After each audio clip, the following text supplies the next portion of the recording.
Aaron Ramsey, three-time FA Cup winner with Arsenal, great player for the Gunners, Serie A winner with Juventus, and now the captain of Wales. Still 86 caps and 21 goals and counting, not finished yet. We want to take you back to the start, Aaron, to the little boy in Wales. And what were your dreams growing up, in a sporting sense? I think my dreams are always to go and play for Cardiff first team.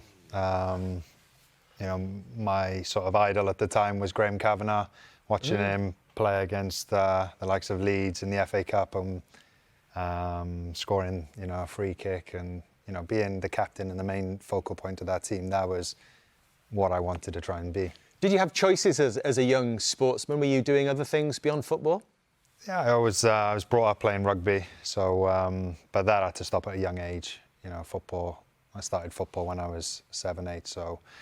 Yeah, worked my way up then throughout the academy at Cardiff. What about athletics as well, I read? Yeah, a bit of athletics as well. So actually was pentathlon champion at one point as well in Wales. So wow. Yeah, I think... what events is that? What's that? I can't remember. It was like 800 metres. Anyway, that was my strong one. I finished with that. 800 metres. I don't know, hurdles, long jump, shot put, high jump maybe as well. Yeah. But yeah, anything for a day off school. So, So at what point did you think, or were people around you thinking you've got a real chance of being a professional footballer? I always sort of played up a year or two, and then, you know, when it probably got to about 15, I was up with like the 18s and having a few reserve games here and there. So I was very, you know, had my sort of very driven and just wanted to achieve one thing, and that was to get into the Cardiff first team as quickly as possible. And then thankfully I had my debut when I was 16. 16 and 124 days, which was the youngest in Cardiff history. So at that point, I suppose that was dreams come true. Yeah, it was a very surreal sort of moment for me. I remember that one of my teachers calling me in and saying, right, we just had a phone call from Cardiff City. I was like, oh yeah, what do they want? And it was like, well, we're just given permission for you to be in the squad on the weekend. So yeah, it was a bit of, and then I quickly got on the phone then to my dad and was like, Dad, is this true? And he was like, yeah, you're in the squad, so you're going to make your debut. So yeah, I think it was just at the end of GCSEs. Amazing. And then to have that then. How did I do, or what? I did all right. Better than you. Yeah. I got all A's. Did you? Absent. I did slightly better than that. I fell into that trap. Let's have a look at some footage then. First Cardiff League goal, this one, Aaron. I bet you remember this like it was yesterday. Yeah, this was at Burnley. What a strike for the first goal as well. Yeah, first league goal, that. So, you know, you sort of read around the subject and it would appear that you had quite a choice of clubs that were looking at you very closely, circling. Now, I believe, Jamie, there was a moment when Manchester United were looking closely at Aaron. I'm not sure if you can clear this up or not, that you actually had an experience with a friend of ours. You looked around Manchester United's training ground? Yeah. Who showed you around? No, it wasn't Gary. We were told it was Gary Neville. Yeah, I think he was busy that day. Yeah, he's born busy. No, it was the assistant manager at the time, was it? Yeah. I can't remember his name, but... so you made an impression? Yeah. It's very disappointing. Jamie was hoping to blame Gary Neville for the reason he didn't join Manchester what Gary did, United. he tried to tap up Steven Gerrard, you see, so I was obviously thinking he tried to tap up you, and he failed twice, didn't he, miserably? So it wasn't Gary, no? No, it wasn't Gary, no. But it wasn't the main man? No, he was away. Like he was on the phone a few times and trying to convince me to go there, but... The initial thought was for them to loan me back, but I wanted to go on then. And what about Liverpool? Were they knocking as well? Yeah, there was some discussions as well with Rafa. So, but at the time they couldn't really get to that fee. I think they were they could do something around, I don't know, the $1 million or $2 million mark. But then I think it went above that towards the 5, and then that was sort of the end of that. But yeah, Rafa was very. Yeah, it was very good, and the presentation that he gave my agent and things was superb. Anybody else?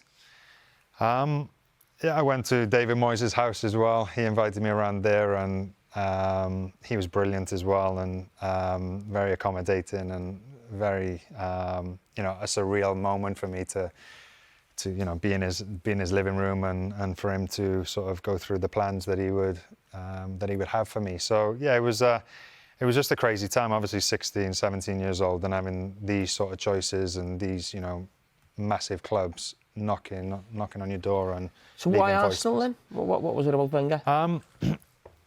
I felt like that he really wanted me. He was doing the European Championships at the time, so they flew me over there to while he had a few hours off. So when I met him, had some lunch with him, and just everything about him, and the way that, you know, his vision for me and his plans. Can you remember anything about that? What he said to you? I can't really remember the ins and outs of it, but he had a really detailed plan, and obviously with the amount of young players that he brought through and given great opportunities for, and who have gone, you know, and made a number of appearances for the club, have gone on and been so successful, that was really appealing to me as well. So, for example, like what he did with Fabregas, brought him in a very young age, and then give him that opportunity really young as well. So I felt really wanted by Arsenal. That's amazing. It must be an amazing feeling, at that, as you say, at that age, to have all these huge figures of the game really chasing your signature. We've got some more footage to show you, Aaron. Look at that fresh-faced boy. First assist coming up here. Yeah, this is Blackburn away. Great ball. Did you feel confident straight away in the shirt? Yeah, I thought I've always sort of believed in my own ability, and I wanted to, you know, go out there and show, and, you know, I wanted to get on the ball as much as I could. So yeah, it was definitely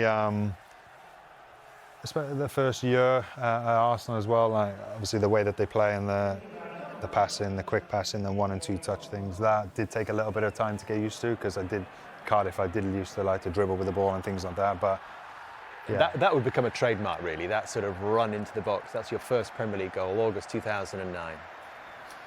Yeah, obviously Robin there slid me through, but yeah, it was a little run off the shoulder of the defender. Did obviously you don't play, you've still got a lot of room for improvement.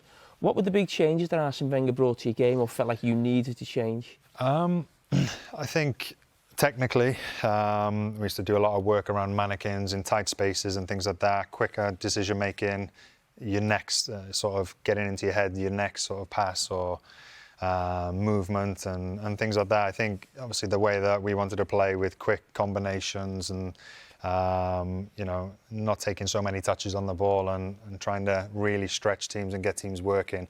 That was the biggest change really. From at Cardiff, I was trying to make things happen and driving up at teams and things like that. So that was probably the biggest change early on there. And then really famously, as you were almost before your Arsenal career was flourishing, you suffered a horrible injury. Tell us about that, and how much of a setback it was for you in your career. Yeah, I think it was a massive setback. I think the way that I was going at that moment in time, I was in the team, I was playing regular, and feeling good, and really sort of asserting myself at that level. And then obviously the injury happened, and then, you know, all kinds of things go through your mind then at that point, you know, when it's happened, and, you know, are you going to play again? Are you going to walk again? Yeah, it wasn't a nice lie, but I did have some, you know, really good people around me at the time, and, you know, having a lot of messages from people who have suffered similar injuries and things like that. Just remind us what the injury was, Aaron. I had a double leg break, fib tib, and yeah, so I've still got the metal rod in the middle of the leg, a couple of screws still in there now. Do you feel resentment about that? I think the way that sort of Stoke played back then was to try and be aggressive, and against Arsenal being soft and things like that. I think they tried to play on that a little bit more, and yeah, I think that would probably be driven as well from the manager at the time. So obviously I don't think anybody goes out there to break someone's leg, no, but I think there was definitely wanted to leave a bit on the players sort of thing. It's obviously stalled your development. Do you think it had much of an impact on your career as a whole? Yeah, I think, from an injury point of view, yeah, I have suffered a load of injuries, and I think maybe that has had an impact on me, on the way that I sort of move differently. My body's had to adapt to certain things now. Beforehand, I never really got injured. I know I was still pretty young, but I could play, all day, every day. But yeah, definitely after that, I think it's probably had a bit, and obviously still got the metal in my leg as well. So that, can have an effect on the body as well. Are there times then, I mean, you've achieved an awful lot, where you actually think, I wonder what might have been if that tackle hadn't happened? Yeah, I mean, it could have, anything can happen throughout your career. But yeah, of course, I sort of do it from a injury point of view. I wish, that never happened, and I would have seen how I could have been, or if I'd been injury-free throughout my career, what would have that looked like? But I mean, I'm proud of what I've done in my career, and to come back from that and to still get to the level and play at that level, yeah, I am proud of that. So that first goal back, after, what was it, a year or something, when it came against Manchester United, that must have been a huge moment, given everything you've just said. Yeah, that was a huge moment for me. I mean, up against United, and to score the winner here. I mean, it was. I think that was probably the first time really that, psychologically, to go into tackles again and things like that. When you've come back and then you're making it has an effect. You do go into it a little bit half-hearted, or am I going to be all right doing this? But then, so that took a bit of time, to be honest, after that injury, to when I was back playing, to overcome that. But that was probably one of the first games then when I really felt like, okay, I'm back, and I can get back to the top.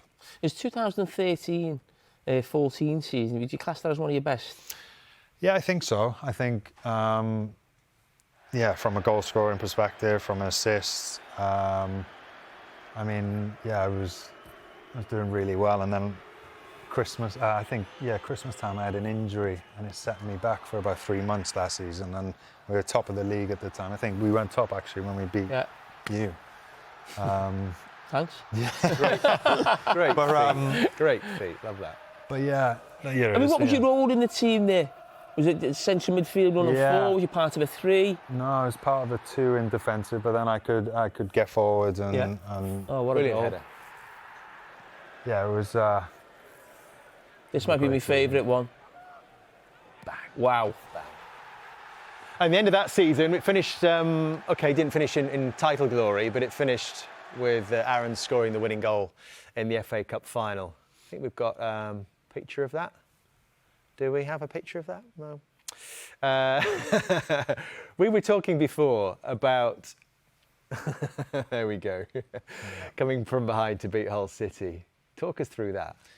Yeah, again, Arsenal have been, had a period of time without any silverware, so it was so important for us to try and, put an end to that.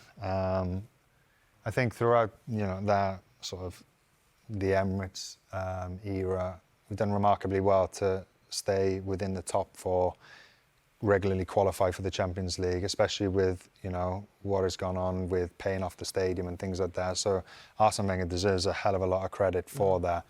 And then to go and finally put an end to the sort of the period without the silverware was great. And that final had a bit of everything. We went 2-0 down, and everyone was sort of thinking, oh, here we go again, another year without it. But then, we managed to come back, and then to score the winner, was just, So you scored the winner twice? Yeah. In the cup. 3 FA Cup wins and two winning goals in FA Cup finals. And Jamie, you've got a bit of a theory about this, haven't you, really? No, we were talking about this today. I mean, this is the one, against Chelsea, 2017. Against Chelsea, yeah. And we know what's happened with the FA Cup. Obviously, the Premier League and the Champions League become so big, it's also left the FA Cup behind a little bit. And I was thinking about the first FA Cup final I went to. I can always remember the goal scorer was Norman Whiteside. He's famous for scoring a winning goal in an FA Cup final.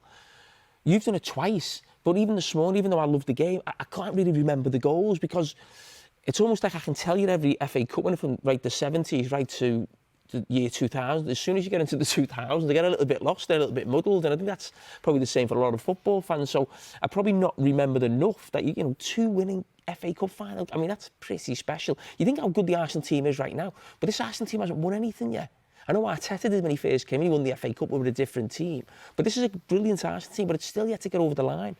And, your team is criticised quite a lot. Oh, they can't win the league, or top four's a trophy, these type of things. But you continually win trophies. I don't think you should ever turn your nose up at anybody winning trophies. What a period for you that was with those 3 FA Cup successes. What was it that persuaded you to leave Arsenal and join Juventus for £400,000 a week?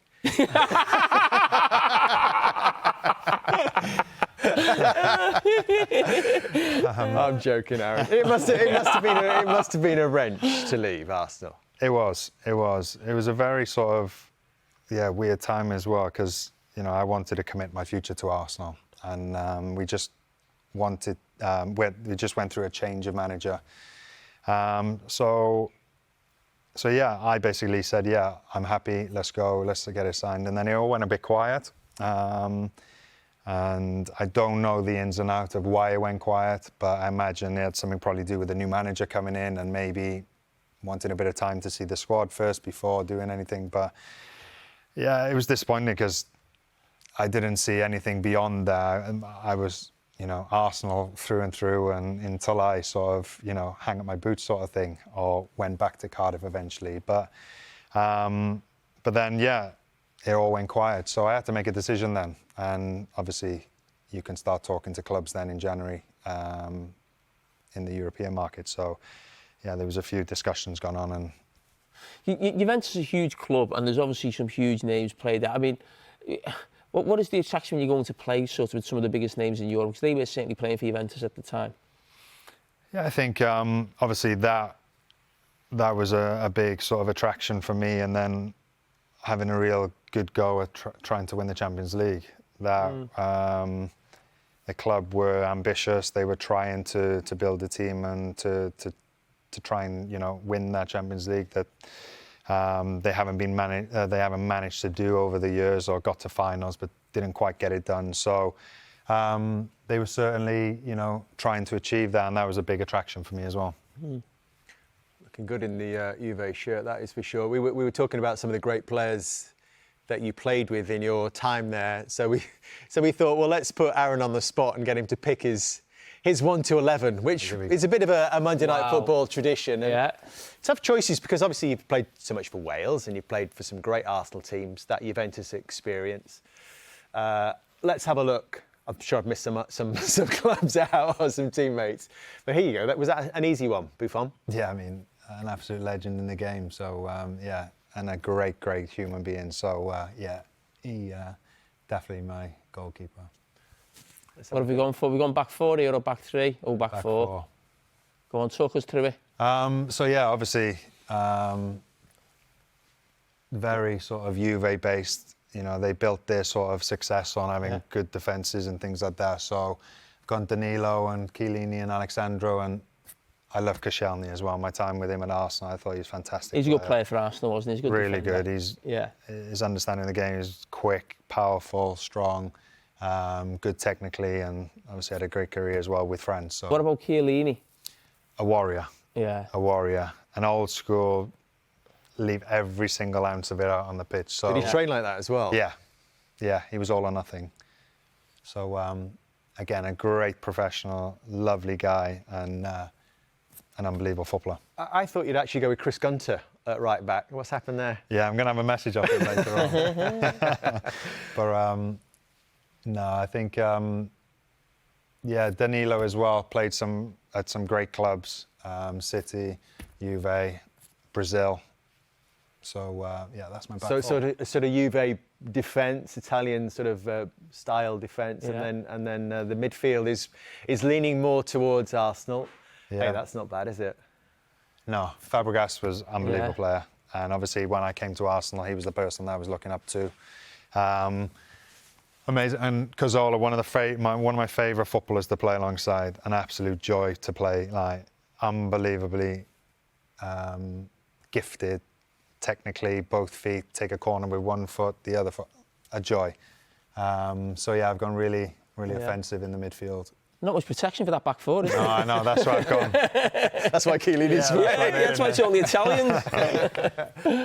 Go on, what have we got? Behind the striker, we've got these three. Wow. Wow. Yeah, I mean, they don't need much explanation for them, but Ozil as well was amazing to play with. I know he had a bit of criticism for, you know, picking and choosing, but such an intelligent footballer, and on his day could unlock his weight of pass is like that final pass for you to sort of go on to and hit first time. Like it was just. Is there certain on players the you money. actually love playing with? Was he one of those? Yeah. You know, when you're playing, you know, even in training, or I used to see that with Steven Gerrard at Liverpool. Sort of 2 or 3 players you could see love. Sort of, they'd always be playing 1-2s with each other. I always imagine you could, you know, if you feel like there's a player on your wavelength, you're permanently trying to feed him the ball. Yeah, absolutely. I think he was like, his football IQ was through the roof, and his little movements, his understanding of the game, and yeah, he was amazing. I think he had a lot of sort of unfair criticism for, you know, not having that sort of body language or whatever, but that was just the way he was, and he needed an arm around him. He needed a Wenger to get around him and make him feel special, like, and that's how you'd get the best out of him. So what was your experience of Cristiano Ronaldo then?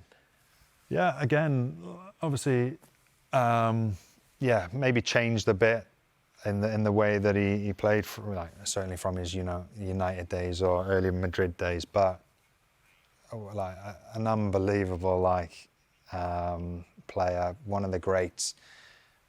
Just so driven to score or to, you know, he's one of them, like when you come off the pitch, don't score, he's not happy. He needs to score. He needs to keep getting these records, keep chasing. Like, but a great guy off the pitch as well, but so demanding. I think, you know, everything that he does in terms of his gym, his prep, everything is just for him to be able to achieve the best, the most he can out. Who's the centre forward? Centre forward is Giroud. Oh, you didn't pick the gaffer. Fellas. He hasn't picked Bellamy. No, I think Bale just pipped it in front of him. But, We'll come back to Gareth, but why Giroud? Giroud was, I think, Giroud was a bit underrated. His link-up play was really good. His intelligence. He played at some big clubs and been really successful at all them clubs. Played for France, you know, won the World Cup, broken records there.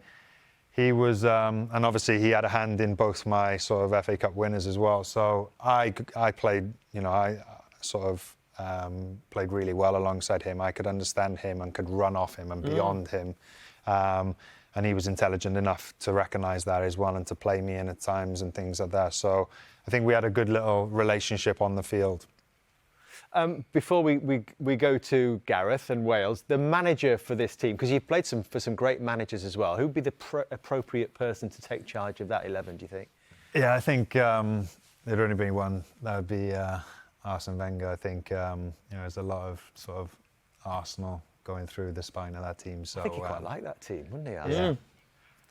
Yeah, I think he was a great manager. I think he got the best. He knew how to get the best out of individuals. And like I said earlier with Ozil, he knew if you fought him, then maybe he might go the other way. But he needed an arm around him. Well, he had his biggest success, didn't he? Coming to Arsenal, he had the back four was already made for him, so he's got that back four there. Yeah.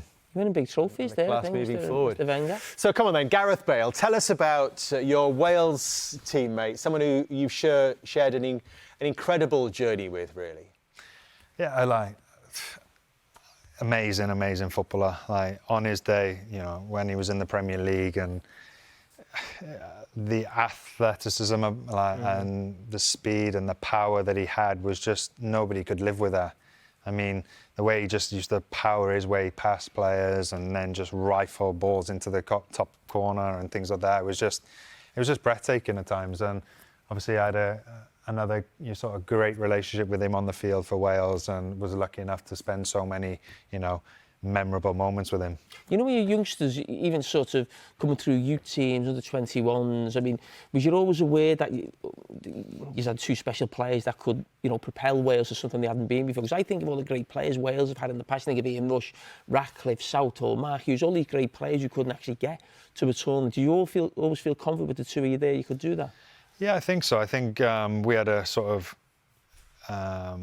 not just me and Gareth, like we had Joe Allen, we had Chris Gunter, we had a load of other players, young players who were sort of playing together at a very young age and came all the way through the age groups and went all the way on then to the senior level. But I think, yeah, we always believed that this group would have a chance. I think we come close in the 21s. I think we lost to England in playoffs. And you don't like England, do you? No, I think yeah. So we always knew that this team would have a chance again to a final and sort of putting that to bed, because it's been I can't remember, the 58 years or something like that since we've actually been in a major tournament. So that 2016 adventure where you did come so close, how special was that for you, despite all those incredible experiences you've had at club level, to be doing this with these guys that you come through with in the national team? Yeah, this is one of my favourite moments, probably. You know, spending 8 weeks with these guys and achieving what we did was just so special. I mean, yeah, nobody would have ever imagined us getting to the semi-final, but I mean, the team, the squad, the environment that we created was just so special, and it was a sort of brotherhood there, and it was, you know, like I said, there was no sort of egos in there. Everyone was treated on the same level and solely focused on playing their part in that team, and we had so much success from that. Was it tough missing the semi-final? It must have been. Yeah. I mean, as much as this was a career high, that must have been one of the lows. Yeah, it was tough. Me and Ben Davis at the time, we missed the semi-final through suspension, a couple of yellow cards as well, which is ridiculous, really. In 5 or 6 games, 2 yellows, missing one of the biggest games of your career. But yeah, it was tough to take, and obviously played against Portugal, and Ronaldo left about, I don't know how high he went. There's not a lot you could do about that. So yeah, that was the end of that. But an amazing experience, and I think, you know, definitely one of them. Definitely it was up on top of my list. Do you think there's another adventure with Wales to come? Yes, I do. I really believe that. Mr. Bellamy?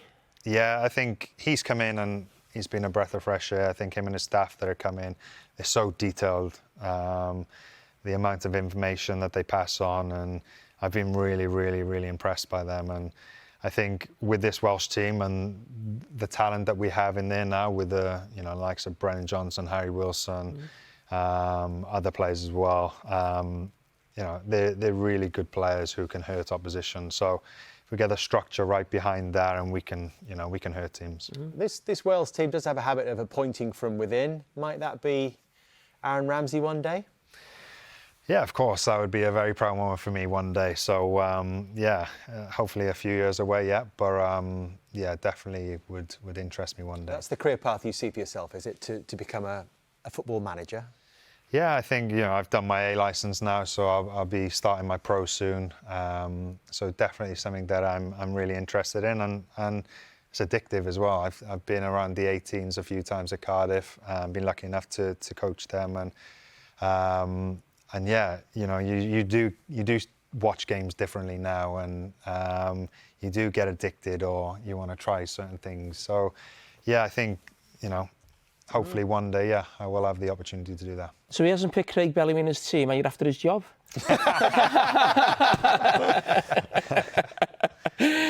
Speechy. Yeah, he's not going to be happy with me, is he? Aaron, it's been a delight to have you with us tonight. Thank you so much. No, I'm surprised that Jamie hasn't talked you out of the management decision. Oh, no, stay here on the couch through the evening, but thank you so much. Cheers, thank you.